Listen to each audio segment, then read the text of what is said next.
Halo, teman-teman penikmat film. Gua mau tanya jujur, kalau lo masuk bioskop buat nonton film horor, terus yang lo dapet malah drama rumah tangga, tekanan mertua, cinta segitiga, dan budaya lokal, lo kecewa nggak? Nah, itulah yang gua rasain waktu nonton Kuyang. Ini film yang judulnya horor, posternya horor, trailernya horor, tapi isinya lebih ke drama sosial berkedok legenda mistis. Dan anehnya, secara kronologi, Kuyang ini prequel dari Saranjana, Kota Gaib 2023. Flashback 7 tahun sebelum kejadian Saranjana.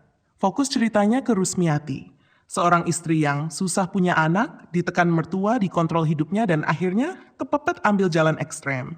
Dia ketemu makhluk bernama Kuyang, bukan hantu, lebih ke siluman legenda Banjar, makhluk yang ngincar darah ibu melahirkan.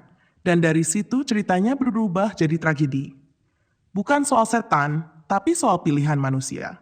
Hal paling kuat dari Kuyang satu, unsur lokalnya gila niat.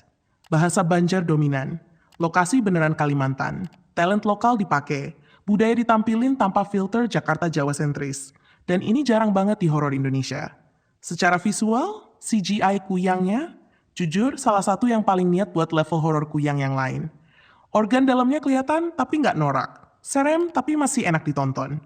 Scoring juga solid. Sound design nggak asal tempel. Ada vibe film horor lawas yang aneh tapi artistik. Acting? Putri Intan Kasel sebagai Rusmiati cukup kuat buat ngangkat beban film. Rio Dewanto karismatik walau porsinya dikit. Barry Prima, aura legendnya masih kerasa. Tapi yang nyolong spotlight, Dayu Uyanto sebagai mertua. Ini karakter toksik paling hidup yang gue lihat tahun ini. Julid, pedas, manipulatif. Setiap dia muncul, bioskop langsung bereaksi. Masalah utama film ini ada di alur dan naskah. Babak awal ngebut, masuk tengah malah melambat. Potensi Kuyang sebagai makhluk mistis malah kurang dieksplor. Kita pengen tahu aturan Kuyang, konsekuensinya, psikologi pelakunya. Tapi filmnya malah sibuk nyiapin Saranjana Universe. Motivasi Rusmiati juga terasa kurang dalam. Harusnya ini bisa jadi kritik sosial soal perempuan dan tekanan patriarki. Sayangnya malah jatuh ke stereotip perempuan emosional ambil keputusan gegabah. Padahal bisa lebih tajam. Terornya? Ada, tapi nanggung. Setap panjang, bayaran kurang nendang. Horornya kalah sama dramanya. Dan ending, tanpa spoiler berat, tiba-tiba kita dikasih teaser Saranjana versi futuristik. Dari film Kepala Terbang, loncat ke kota masa depan. Buat fans Saranjana, hype. Buat penonton baru, bingung. Kuyang ini bukan horor murni. Ini drama sosial, folklore film, world building universe, dibungkus mistis. Kalau lo cari horor jump scare nonstop, ini bukan tempatnya. Tapi kalau lo bosen horor Jawa-Jawaan, suka legenda lokal, tertarik budaya Banjar, dan mau lihat horor dari sudut pelaku, film ini patut dikasih kesempatan. Ini bukan film sempurna, banyak bolongnya, tapi niatnya terasa.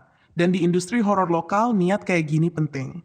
Buat gue pribadi, Kuyang itu film yang belum matang, tapi berani beda, berani lokal, berani keluar dari zona nyaman horor Jawa. Sekarang giliran lo. Menurut lo lebih menarik horor yang fokus ke setan, atau horor yang fokus ke manusia yang terpaksa jadi monster? Dan satu pertanyaan terakhir, kalau Saranjana Universe ini lanjut, lo excited atau malah takut makin ngawur? Tulis di komentar. Kita debat santai. Kalau suka bahasan film yang gak cuma serem apa enggak, subscribe channel ini. Karena di sini kita bukan cuma nonton film, kita bedah isinya. Gue pamit. Dan inget, kadang yang paling horor bukan makhluk gaib, tapi tekanan hidup yang bikin manusia berubah. Bye-bye.